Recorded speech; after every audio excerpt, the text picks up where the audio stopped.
할렐루야. 우리가 지난번에 이제 삼손 이야기를 배웠는데 오늘도 삼손 이야기를 이어서 하려고 합니다. 삼손 이야기는 이제 13장에서 16장까지 이렇게 4장으로 구성이 되어 있는데 크게 나누면 3파트로 나눌 수가 있습니다. 첫 번째 파트는 우리가 지난번에 들었던 출생 이야기이고요. 또 두 번째는 결혼 이야기입니다. 그리고 세 번째가 사역 이야기예요. 두 번째 파트는 14장 이야기인데 오늘 우리가 삼손의 결혼 이야기를 한번 해보려고 합니다.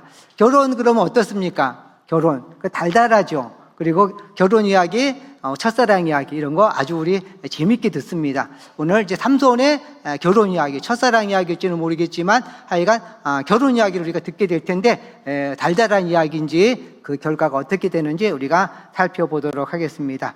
그러면 이제 우리가 본문으로 들어갈 텐데 우리가 14장 1절에서 4절 우리가 다 함께 읽겠습니다. 교도가요 읽겠습니다. 제가 1절 읽고 4절까지 교도가요 읽겠습니다. 삼손이 딥나에 내려가서 거기서 블레셋 사람의 딸들 중에서 한 여자를 보고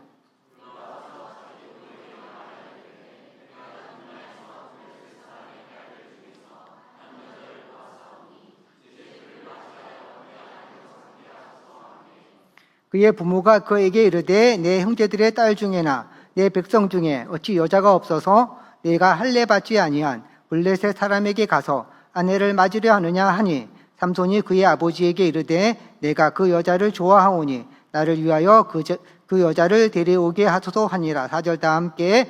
그때 블레셋 사람이 이스라엘을 다스린 까닭에 삼손이 틈을 타서 블레셋 사람을 치려 하였으나 그의 부모는 이 일이 여호와께로부터 나온 것인 줄을 알지 못하였더라.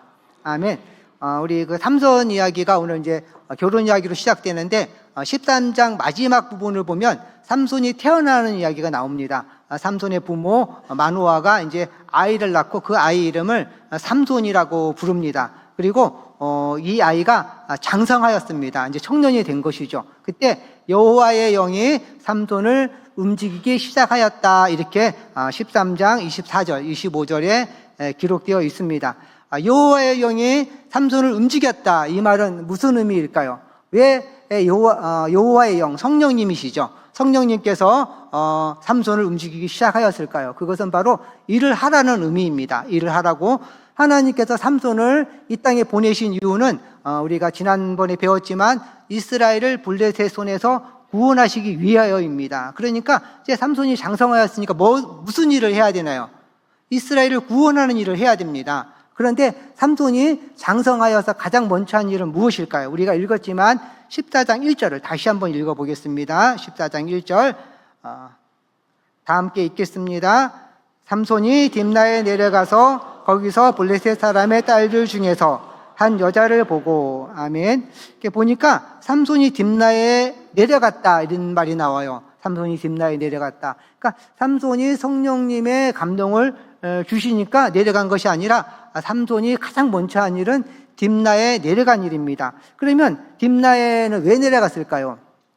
딥나라는 곳은 블레셋의 한 마을입니다. 근데 딥나에 내려간 이유는 보니까 여자를 보러 내려갔대요. 여자를 보고 또 술을 마시기 위하여 딥나로 내려간 것입니다. 그러면 우리가 한번 생각해 볼 수 있어요. 아니, 이스라엘에는 술집이 없었을까요? 여자가 없나요? 아니죠. 이스라엘에도 술집도 있고 여자도 있었을 겁니다. 그런데 삼손은 이스라엘이 아니라 딥나로 내려가서 술을 마시고 여자를 보았습니다. 그 이유가 무엇일까요? 그것은 바로 삼손이 나실인이기 때문에 그렇습니다. 나실인. 지난번 이야기에서 나실인의 이야기를 들었습니다. 나실인이 서약이 있죠. 하나님께 서약을 하고 이제 나실인이 되는 것인데 그 서약 세 가지가 나옵니다. 첫 번째 서약이 독주와 포도주를 마시지 말라 이거고 독주와 포도주뿐만 아니라 포도알도 먹으면 안 되고 포도즙도 안 되고 건포도도 안 돼요. 그러니까 술에 비슷한 것, 그림자도 밟지 마라 이런 의미예요. 그렇게 술과 포도주를 먹으면 안 됩니다. 그리고 두 번째로는 머리에 삭도를 대지 마라. 그리고 시체에 손을 대지 마라 이거였는데 그러니까 삼손이 머리에 삭도를 안 됐으니까, 청년이 됐으니까 머리카락이 얼마나 길어졌겠어요. 거의 허리까지는 와 있을 겁니다. 그 삼손이 엄청나게 싸움도 잘하고 그러니까 덩치가 컸을 겁니다. 덩치가 큰 남자가, 청년이 허리까지 머리카락이 내려오는 사람이었어요. 근데 이 사람이 이스라엘에서 만약에 술집을 어슬렁거리면 어떻게 되는 거예요? 사람들이 저 사람 나실인 아니야? 나실인이 술집에 가면 안 되잖아. 이렇게 되는 거예요. 그 사람이 포도원 근처로 가도 저 사람 나실인인데 왜 포도원 근처에서 어슬렁거리지? 하나님과 약속한 걸 어기는 거잖아. 이렇게 되는 거예요. 그러니까 삼손이 이스라엘 땅에서는 술을 마실 수가 없었어요. 술을 너무나 좋아하는 사람이거든요.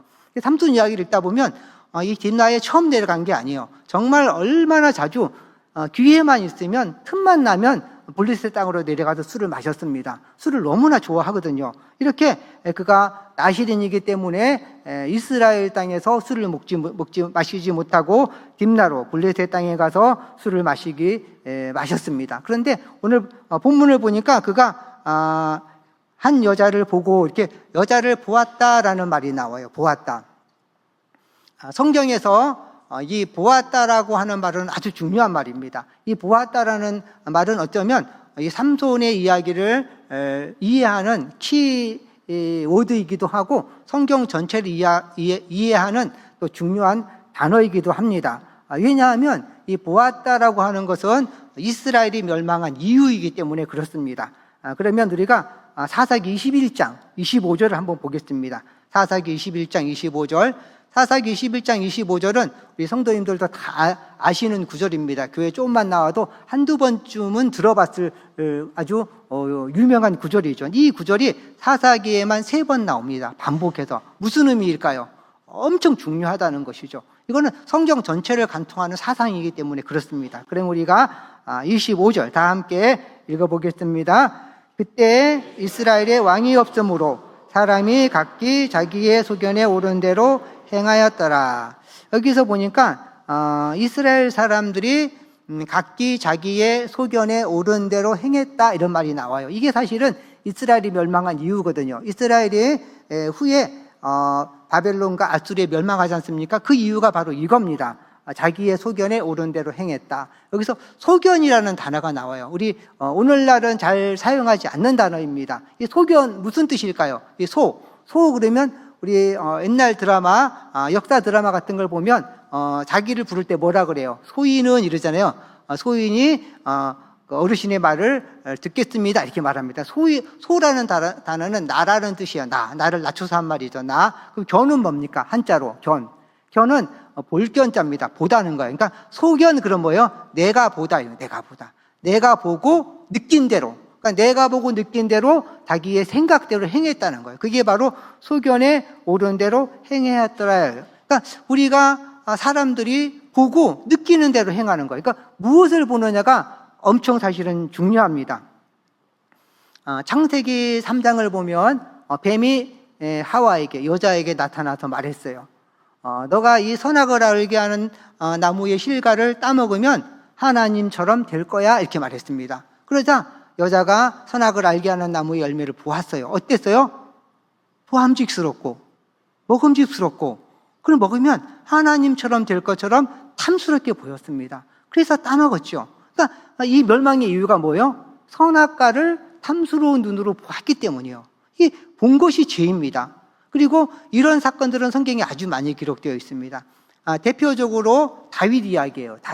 다윗이 낮잠을 자다가 베란다에 나왔습니다. 그리고 아래를 보니까 뭘 보았어요? 아래를 이렇게 보았을 때 우리아의 아내 밧세바가 목욕하는 걸 보았습니다. 그리고 보고 느끼는 대로 자기 욕망에 이끌려서 악행을 행했죠.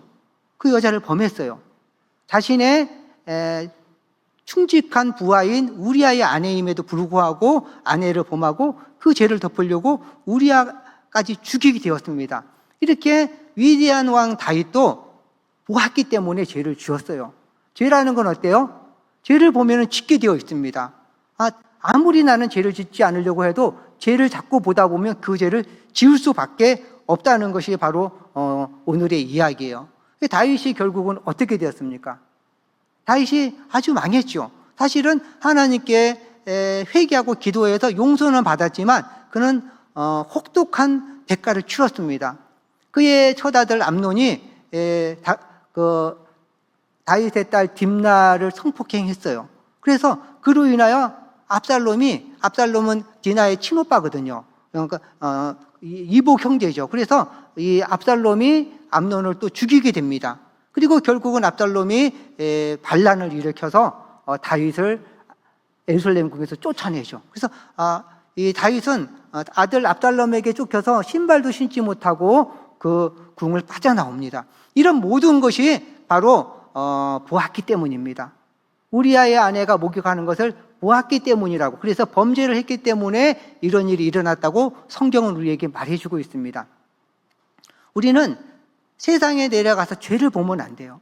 죄를 보면 어때요? 자꾸 보다 보면 그 죄에 빠질 수밖에 없습니다. 나는 빠지지 않아, 자신감을 갖는 분도 있는데 절대로 그렇지 않습니다. 죄는요, 자꾸 보면 빠지게 되어 있어요. 그게 인간입니다.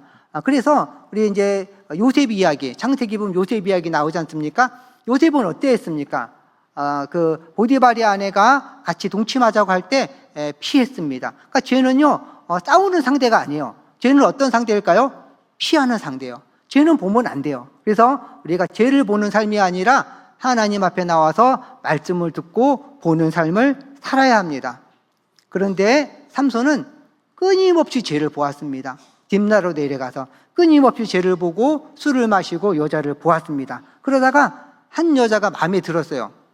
그래서 그 여자와 결혼하고 싶은 마음이 생겼습니다. 그리고 집에 돌아와서 부모님께 그 블레셋 여인을 보았는데 너무나 사랑하니까 그 여인과 결혼하게 해주세요, 이렇게 부모님께 말했습니다. 부모님이 그 이야기를 듣고 반대했어요. 오늘 우리가 말씀 읽었지만 3절에 보니까 그 부모가 책망했습니다. 아니, 이스라엘에 여자가 없어서 너가 어찌하여 블레셋 땅에 가서 여자와 결혼하겠다고 그렇게 하느냐라고 책망했습니다. 어떻게 이렇게 보면은 신앙이 좋아 보여요.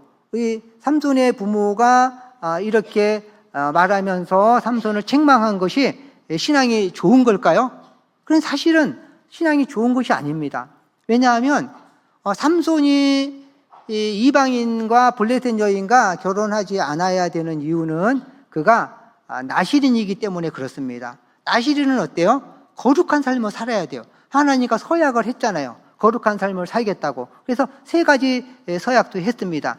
그리고 제가 지난번에도 얘기했지만 이 제사장들은 그 장례식에도 가지 못할 뿐만 아니라 이방인과 결혼할 수 없습니다. 거룩한 삶을 살라는 의미이죠. 그런데 나실인도 마찬가지예요. 이방인과 결혼하면 안 됩니다. 범죄예요. 그러면 이 부모님이 삼손을 나실인으로 길렀다면은, 그것을 정말 정확히 알았다면은, 나실인이기 때문에 너는 이방인과 결혼할 수 없어, 너는 하나님의 자녀잖아, 이렇게 말해 주어야 돼요. 근데 3절을 보면 그런 말이 없어요. 그냥 너는 이스라엘 사람인데 왜 이방인이랑 결혼하려고 그래? 왜 외국인이랑 결혼하는 거야? 이렇게 책망만 하였습니다. 이것은 무엇을 의미하냐면 이 부모들의 신앙 상태를 의미하는 거예요. 이 부모들의 신앙이 아니라 종교 생활을 하고 있었던 거예요. 그러니까 이 이스라엘 사람들은 이방인들과 결혼하지 않는 전통이 생겼어요. 그 전통을 따르는 거죠. 야, 우리 전통에 의하면 이방인과 결혼하지 않는 게 전통이야. 근데 왜 이방인이랑 결혼하는 거야? 이런 태도인 거죠. 하나님의 자녀잖아. 하나님을 믿는 사람으로서 너가 거룩한 삶을 살아야지. 어찌 이방인 여인과 결혼하려고 하는 거야? 이런 태도가 아닙니다. 이렇게 이제 신앙이 아니라 종교 생활이 된 것이죠. 오늘날도 성도님들 중에는 이렇게 신앙 생활이 아니라 종교 생활을 하시는 분들이 있습니다. 그럴 수 있어요. 그래서 자신을 돌아봐야 돼요. 혹시 내가 하나님을 진실로 믿는 신앙 생활이 아니라 종교 생활을 하고 있지는 않은지 돌아봐야 됩니다. 종교 생활을 하면 어떻게 돼요? 기쁨이 없어요. 교회는 다녀요. 그냥 매주 나와요. 근데 기쁨이 없습니다. 종교 생활이니까 습관적으로 나오는 거예요. 그리고 신앙의 성장도 없어요. 5년을 다니나 10년을 다니나 똑같아요. 그리고 아주 중요한 것 중에 하나는 자녀를 제대로 양육할 수가 없습니다. 하나님의 자녀로 정말 하나님이 꼭 필요한 사람으로 양육할 수가 없어요. 그래서 삼손이 이렇게 아주 술주정뱅이가 된 거예요. 부모가 잘못 기른 영향도 있는 거죠. 부모님이 신앙을 제대로 보여주지 않았기 때문에 종교 생활을 하고 있었기 때문에 삼손이 배울 것이 없었습니다. 우리 화산교회 우리 성도님들은 종교 생활이 아니라 신앙 생활, 하나님을 믿고 또 그 가운데 기쁨을 누리는 그러한 아름다운 신앙 생활을 할 수 있기를 축복합니다. 이렇게 이제 삼손이 아버지와 어머니에게 블레셋 여인과 결혼하겠다고 조르니까 부모님들이 이길 수가 없었어요. 왜 못 이겨요? 종교 생활로 길렀으니까 어떻게 이기겠어요? 신앙의 힘으로 말하면 이길 텐데 신앙이 아니라 종교 생활, 전통으로 이야기하니까 삼손을 이길 수가 없어요. 자식을 못 이기죠. 그래서 결국은 허락했습니다. 그래서 이제 블레셋에 있는 며느리감을 보려고 이 부모와 삼손이 딥나로 내려가게 되었습니다. 그 장면이 5절에 나와요. 5절을 보니까 그들이 내려가는 길에 포도원이 나옵니다. 포도원이 나오니까 삼손이 부모님을 잠시 있으라고 하고 포도밭으로 들어가요. 왜 포도밭에 들어가는 걸까요? 포도알 먹으려고. 삼손은 거의 술 주정뱅이, 알코올 중독자입니다. 그러니까 그냥 넘어갈 수가 없어요, 포도밭을. 그래서 포도를 좀 따먹으려고 몰래 들어가요. 부모님을 놔두고. 왜냐면 부모님이랑 같이 갈 수 없잖아요. 자기가 그래도 나시린인데. 그러니까 이제 포도밭에 들어가서 포도를 먹으려고 들어가는데 누가 나타나요? 젊은 사자가 나타납니다. 젊은 사자. 근데 이 젊은 사자가 삼손을 가로막고 부르짖었어요. 이거 뭘 의미할까요? 우리 지금 삼손이 살고 있는 이곳은 팔레스타인 땅이잖아요. 거의 광야 지역 이런 곳입니다. 사막 지역과 마찬가지예요. 숲풀도 별로 없어요. 근데 사자가 나타났습니다. 그것도 젊은 사자가. 이 흔한 일일까요? 자주 있는 일일까요? 같은 말이네요. 그죠? 흔한 일이 아니에요. 이거는 흔한 일이 아닙니다. 아주 진귀한 일이에요. 제가 흔한 일일까요? 진귀한 일일까요? 이렇게 물어봤어야 되는데 죄송합니다. 예. 이거는 아주 진귀한 일입니다. 그것도 젊은 사자가 나타나는 것은 더 진귀한 거예요. 사자가 포도밭에 나타나는 것은 뭐 하는 거예요? 죽은 목숨이에요. 그렇게 나타나면 사람들이 내버려 두겠어요? 어떻게든 잡아서 죽이죠. 근데 젊은 사자가 포도밭에 나타났어요. 이거는 뭘 의미하냐면 경고입니다. 그러니까 우리도 인생을 살아가다 보면 진귀한 일을 당할 수가 있어요. 뭐 병이 든다거나, 아니 젊은데 40살밖에 안 됐는데 암이 들었어요. 예를 들면 그 아주 있을 수 없는 일이잖아요. 아니면 큰 사고를 당했다든지, 아니면 좋은 일일 수도 있어요. 뭔가 일어나지 않을 법한 일이 내게 일어났다. 그럼 우리는 어떻게 해야 돼요? 돌아봐야 돼요. 도대체 그 일이 내게 왜 일어났나 돌아봐야 된다는 거예요. 왜냐하면 하나님의 자녀에게는 우연이 없어요. 우연이. 하나님의 자녀는 우연이 없다는 거예요. 그렇기 때문에 희귀한 일, 특별한 일이 내게 생길 때 꼭 돌아봐야 됩니다. 왜 일이 내게 생겼는가? 거기에 메시지가 있다는 것입니다. 그런데 삼손은 돌아보지 않았어요. 오늘 5절을 보면 젊은 사자가 나타났을 때 여호와의 영이 그를 갑자기 감동하였고 그때 삼손이 이 젊은 사자를 염소 새끼처럼 찢어 죽였다. 이렇게 기록되어 있습니다. 여기서 여호와의 영이 임하셨다라는 말이 나오는데 여호와의 영이 임했다는 의미는 뭘까요? 이 문장만 이렇게 딱 떼어내서 읽어보면 삼손이 위험에 처해서 이제 사자한테 잡혀 죽을까봐 여호와의 영이 임해서 능력을 주시려고 그렇게 하셨나? 그래서 삼손이 그 힘을 받아서 이 젊은 사자를 찢어 죽였나? 이렇게 이해할 수 있는 구절입니다. 근데 이거는 그렇게 해석하면 안 됩니다. 이거는 뭐냐 하면 여호와의 영이 여기서 임하셨다는 건 뭐냐 하면 경고에 대한 확인이에요. 하나님께서 삼손에게 경고하시는 거예요. 사자를 통해서. 무슨 경고일까요? 딥나로 내려가지 말라는 거예요. 오늘 본문 제목이죠. 딥나로 내려가지 말라.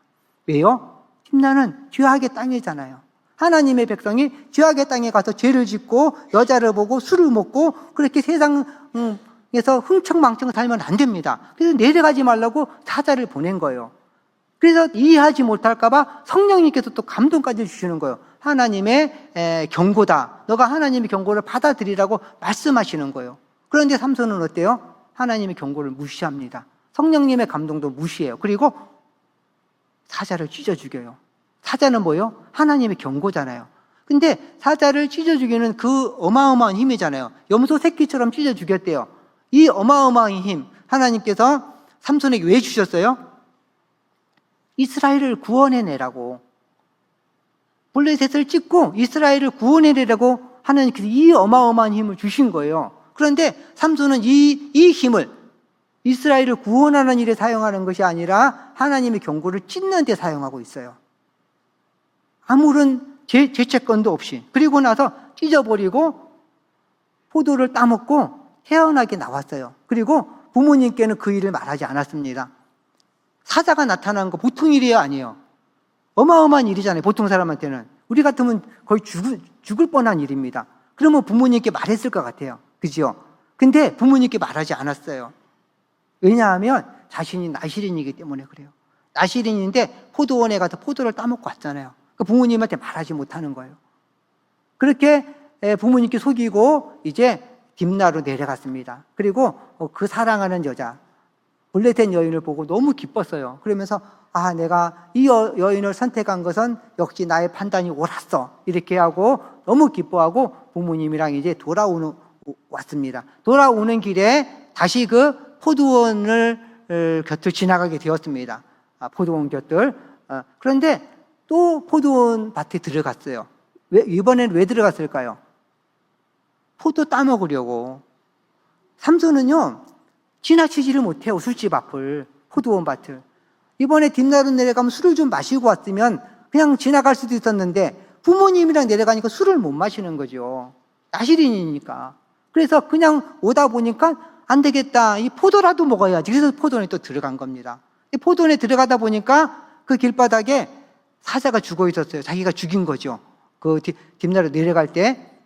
근데 이번에는 사자의 시체에 벌집이 있었어요. 벌집.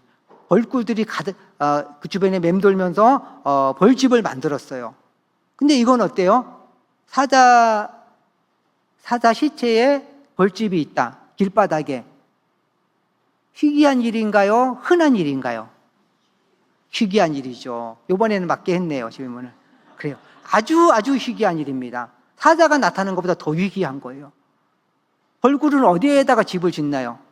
나무 위나 아니면 바위 틈 같은데 손이 잘 안 닿는 곳에 지어요. 왜냐하면 여왕벌도 보호하고 이 새끼들을 보호해야 되잖아요. 그렇기 때문에. 그런데 길바닥에다가 그 썩은 시체 막 냄새 날 거 아니에요. 거기다가 벌집을 지었어요. 이거는 정말 어마어마한 희귀한 일이에요. 그러면 어떻게 해야 된다고요? 돌아봐야 돼요. 꼭 돌아봐야 됩니다. 우리가 인생을 살아오면서 하나님께서 많은 메시지를 주세요. 하나님의 자녀들에게. 근데요, 많은 성도님들이 그냥 지나칩니다. 그래서 하나님의 뜻이 뭔지 몰라요. 그런데 이렇게 특별한 일이 생겼을 때는 돌아봐야 됩니다. 이게 도대체 무슨 일일까? 이거는 무슨 일이에요? 왜 하나님께서 사자 시체에다가 벌꿀을 보여주셨을까요? 이것도 경고입니다. 하나님의 경고. 오늘 말씀 제목이죠. 하나님의 경고, 딥나로 내려가지 말라. 하나님의 경고예요. 그러면 무슨 경고일까요? 시체라고 하는 건 죽음이잖아요. 그건 죄를 상징합니다. 죄. 우리가 왜 죽게 되었나요? 하나님께서 우리를 처음에 창조하실 때 우리는 죽는 존재가 아니었어요. 영원히 사는 하나님의 자녀였어요. 그렇게 하나님께서 우리를 창조하셨습니다. 그런데 우리는 죽게 되었어요. 왜 죽게 되었어요? 죄 때문에. 우리가 죄를 지으면서 우리는 죽게 되고 멸망하게 되고 지옥에 던져질 존재가 되었습니다. 이게 바로 이 시체의 의미입니다. 죄라는 의미고. 그러면 벌꿀은 뭔 의미일까요? 벌꿀은 달콤하잖아요. 오늘날은 달콤한 게 너무 많지만 그 시대는요, 벌꿀이 가장 달콤했어요. 세상에서 가장 맛있는 게 벌꿀이었죠. 그런데 이 벌꿀은 달콤한데 이것의 의미는 죄의 특성을 의미해요. 죄의 특성. 죄는 어때요? 달콤합니다. 왜 많은 사람들이 죄를 지을까요? 다 죄를 짓잖아요. 우리도 알게 모르게 막 죄를 지어요.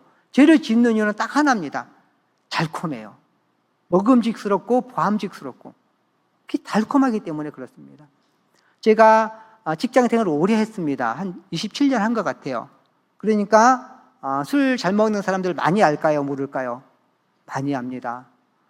그 사람 중에 한 사람은 우리 중국 우리 조선 교포인데 우리 조선족이라고도 부르잖아요. 근데 이제 사업을 잘해서 번창해서 사장이 되었어요. 그래서 저희 회사의 고객 중에 한 명이었어요. 그래서 한국에 나오면 제가 이제 임원이니까 만나고 이렇게 했는데 그분은 하루에 소주 2병을 꼭 먹어야 잠을 자요. 소주 2병을. 그 알코올 중독자죠. 그분이 하는 얘기가 있어요. 술을 먹는 이유가 너무 달대요. 그냥 이 목으로 탁 넘어갈 때 그냥 차작차근하다는 거예요. 그래서 술을 마시는 거예요. 그 돈을 내고 왜 술을 마시겠어요? 막 직장 생활하다 보면 부장되고 직급 좀 올라가면 단란주 좀 막 가요. 그거 왜 가는 거예요? 환락의 도가니잖아요. 술 먹고. 이 삼손이랑 똑같아요. 그 죄를 짓는 이유는 뭐예요? 달콤하기 때문이에요. 우리 마약 하잖아요. 마약. 그죠? 마약. 요즘 마약 많이 늘었대요. 옛날에는 비싸서 못해요. 요즘은 가격이 좀 떨어졌대요. 그래도 마약은 어때요?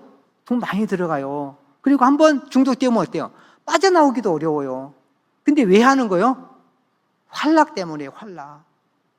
그러니까 이 죄라고 하는 건요, 달콤합니다. 그런데 하나님께서 오늘 삼손에게 경고하는 거예요. 너가 블레셋 땅 딥나로 내려가서 향락을 즐기면 지금은 달콤할지 모르지만 결국은 죽을 거야. 이렇게 경고하는 겁니다. 죄는 그래요. 지을 때는 달콤해요. 지금 결과는 어때요? 죽음입니다. 죽음. 멸망이죠. 죄를 보고 그 죄의 욕구에 따라 살아가면 결국은 죽는다는 거예요. 그 삼손의 결혼 생활은 어땠을까요? 파국입니다. 파국을 맞았어요. 결혼은 행복하기 위해서 하는 것인데 삼손의 결혼은 아주 망했습니다. 삼손이 드디어 그 블레셋 여인과 결혼했어요. 그런데 하는 와중에 수수께끼를 냈어요. 우리 성도님들 다 아실 거예요. 수수께끼를 내면서 내기를 했습니다. 그 블레셋 사람 30명과. 그래서 이 수수께끼를 맞히면 30벌 옷을 내가 줄 것이고 못 맞히면 너희들이 각자 30명이었는데 너희들이 각자 나에게 옷 한 벌을 달라. 이렇게 내기를 했습니다. 근데 너무나 어려운 수수께끼였어요. 그래갖고 그 블레셋 사람들이 아내를 졸랐어요. 위협했어요. 그리고 아내는 또 삼손에게 가르쳐달라고 했어요. 그래서 마지막 전날 삼손이 너무나 아내가 조르니까 알려줬어요. 근데 아내가 또 블레셋 사람들한테 또 알려줬어요. 그래서 결국은 답을 맞춰버렸어요. 삼손이 화가 났을까요? 안 났을까요? 화가 났습니다. 너무너무 화가 났어요. 삼손은 분노 조절 장애자거든요. 성경을 보면 그래요. 너무너무 화가 났어요. 왜냐하면 그렇게 사랑하는 아내가 자기를 배반하고 답을 쏠쏠까 알려줘 버렸잖아요. 그 믿고 가르쳐줬는데. 그러니까 아내는 배반감 때문에 치가 떨리고 그 사람들한테는 너무나 화가 나는 거예요. 지금 내기에 졌으니까. 밖에 나가서요, 길 가는 사람 30명을 쳐 죽였어요. 잘한 걸까요? 엄청 악한 것이죠. 지나가는 사람은 아무나 무작위로 아무런 관계없어요. 그냥 지나가는 사람 패 죽이고 30명을 죽이고 옷을 뺏었어요. 그리고 옷을 주고 아내랑 대판 싸우고 집으로 돌아가 버렸습니다. 그래서 얼마의 시간이 지났어요. 그리고 나니까 아내 생각이 났습니다. 그래서 아내랑 화해를 해야 되겠다. 그래서 이제 딥나로 다시 내려갔습니다. 그랬더니 아내는 다른 남자의 아내가 되어 있었어요.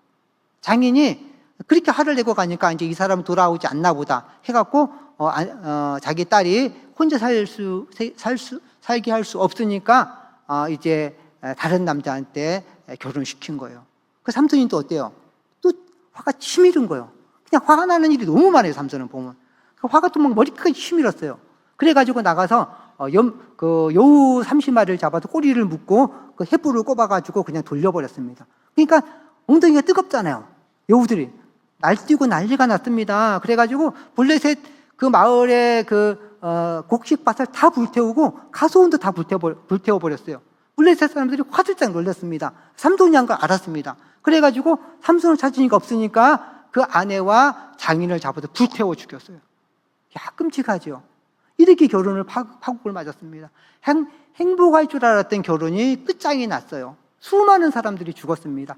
삼손이랑 연결된 사람들은 아무 이유 없이 다 죽었어요. 야, 너무 끔찍해요. 이게 바로 하나님 뜻대로 살지 않고 딥나로 내려간 결말입니다. 이렇게 끔찍한 일들을 당했으면 삼손은 돌아봤어야 돼요. 근데 제가 지난번에도 말했잖아요. 우리는 삼손 이야기를 영웅 이야기처럼 생각하는데 아니에요. 삼손은 성경에 나오는 사람 중에서 가장 악한 사람 중에 한 사람입니다.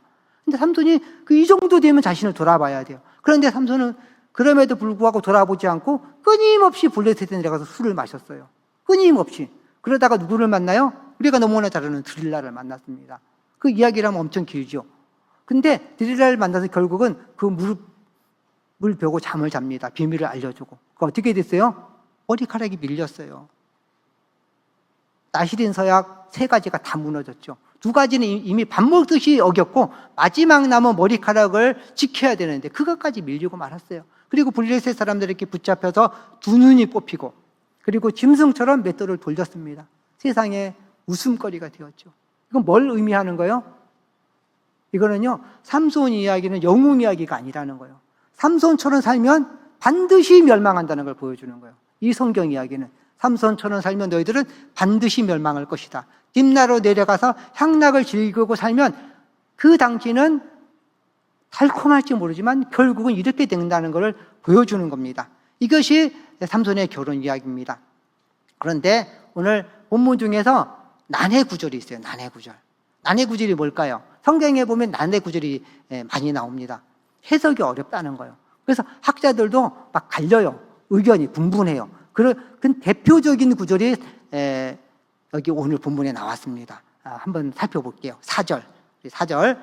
14장 4절을 우리 다 함께 읽어보겠습니다. 시작. 그때 블레셋 사람이 이스라엘을 다스린 까닭에 삼손이 틈을 타서 블레셋 사람을 치려 하였으나 그의 부모는 이 일이 여호와께로부터 나온 것인 줄은 알지 못하였더라. 아멘. 그래서 보니까 삼손이 틈을 타서 블레셋을 치려 하였으나 그의 부모는 이것이 여호와께로부터 하나님께로부터 나온 것인 줄을 몰랐더라. 이렇게 되어 있어요. 이 문구만 딱 떼어서 보면 어때요?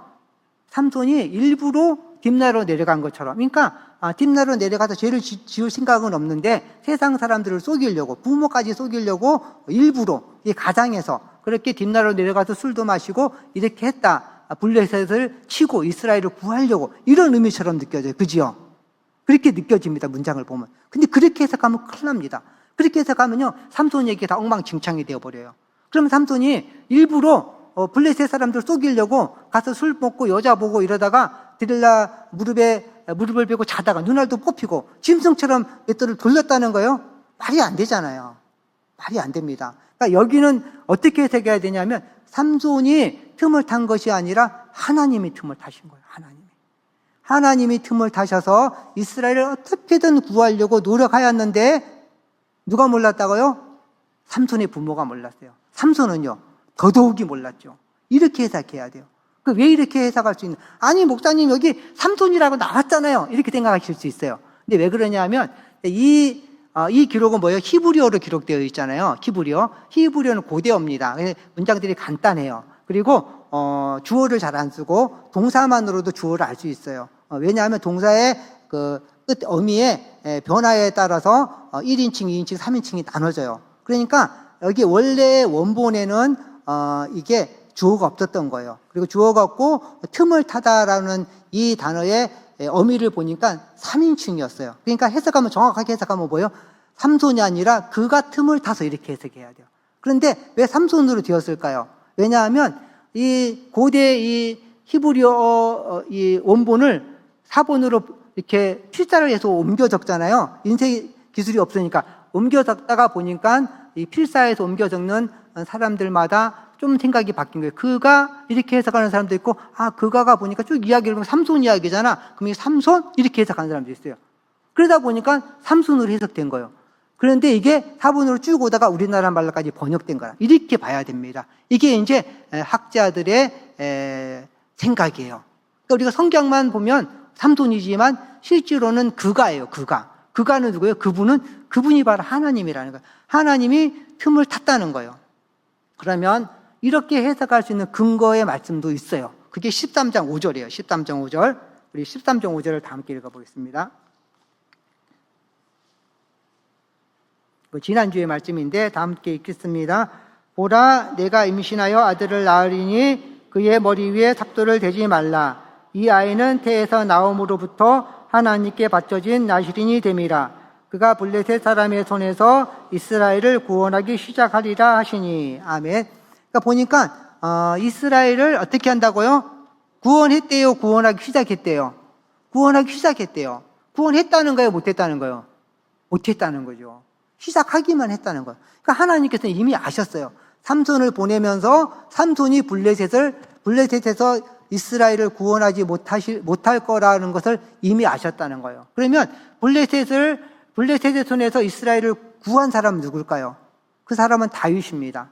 사무엘 하를 보면 다윗이 완전히 블레셋을 굴복시키고 블레셋 손에서 이스라엘 완전히 구원시킵니다. 그러면 다윗이 블레셋 손에서 영원히 구원시켰나요? 그러지는 못했어요.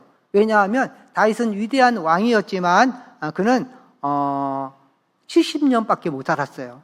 그래서 그가 죽은 후에 다시 이스라엘은 둘로 쪼개지고 대적자들은 다 살아났습니다. 그리고 이스라엘은 멸망했죠. 그럼 뭘 말하는 거예요? 삼손이 블레셋에서 우리를 영원히 구원하지는 못하는 거예요. 못했다는 겁니다. 그러니까 인간 삼손, 인간 다윗이 우리를 구원할 수 없다는 거예요. 그러면 누가 우리를 구원하는 거예요? 예수님이라는 거예요. 그러니까 인간 사사, 인간 왕은요, 아무리 뛰어나도 우리를 구원할 수 없어요. 삼손은 성경에 나와 있는 인물 중에서 가장 강력한 사람이에요. 다윗과 비교도 안 돼요. 모세랑 비교도 안 돼요. 당나귀 턱뼈로 1000명과 싸워 이겼잖아요. 이거 인간이 아닙니다. 신이에요. 거의 신의 아들 수준이에요. 그럼에도 불구하고 우리를 구원할 수가 없었어요. 다윗도 마찬가지예요. 그 위대한 왕, 이 왕도 우리를 구원할 수 없었습니다. 영원히. 우리를 영원히 구원하실 분은 예수 그리스도 한 분밖에 없다는 것을 성경이 우리에게 말해주고 있습니다. 그러니까 삼손 이야기는 어떤 이야기예요? 예수님의 이야기예요. 삼손의 영웅 이야기가 아니라는 거예요. 예수님만이 우리의 구원자시다. 우리를 구원하실 분은 예수님밖에 없다는 것을 반복적으로 설명해 주는 거예요. 우리가 이것을 알아야 돼. 이게 비밀입니다. 이 비밀을 삼손의 부모도 몰랐고 삼손도 몰랐어요. 여기 본문의 주인공임에도 불구하고. 그리고 어쩌면 우리도 몰랐어요. 삼손 이야기를 그동안 그렇게 많이 읽었지만 우리도 몰랐어요. 우리는 그냥 재미있는 삼손 영웅 이야기인 줄 알았어요. 그러나 이 삼손 이야기 속에 하나님께서는 아들 예수 그리스도를 숨겨두셨어요. 비밀이죠. 성경의 비밀. 어떻게 우리가 구원을 받았나요? 하나님의 아들 예수 그리스도께서 이 땅에 오셔서 십자가에 죽으심으로, 십자가에서 보혈을 흘리심으로 우리가 구원함을 얻고 하나님의 자녀가 되었습니다. 우리는 어떻게 살아야 할까요? 이제 비밀을 알았어요. 지금까지 비밀을 모르면 딥나에 들어가서 탈 수도 있어요. 그러나 우리는 이제 비밀을 알았습니다. 그렇다면 우리는 딥나로 내려가는 삶을 멈춰야 합니다. 지금도 성령 하나님께서 우리를 감동하고 계세요. 일을 하라고. 무슨 일이요? 생명을 살리는 일. 이 일을 하라고 우리를 감동하고 있습니다. 그런데 딥나로 자꾸 내려가요. 그러면 안 돼요. 우리가 오늘 딥나로 내려가는 삶이 아니라 성령님의 감동함을 받아서 하나님의 일을 하는 행복한 삶을 살아가는 우리 수원하산교회 성도님들 될 수 있기를 축복합니다.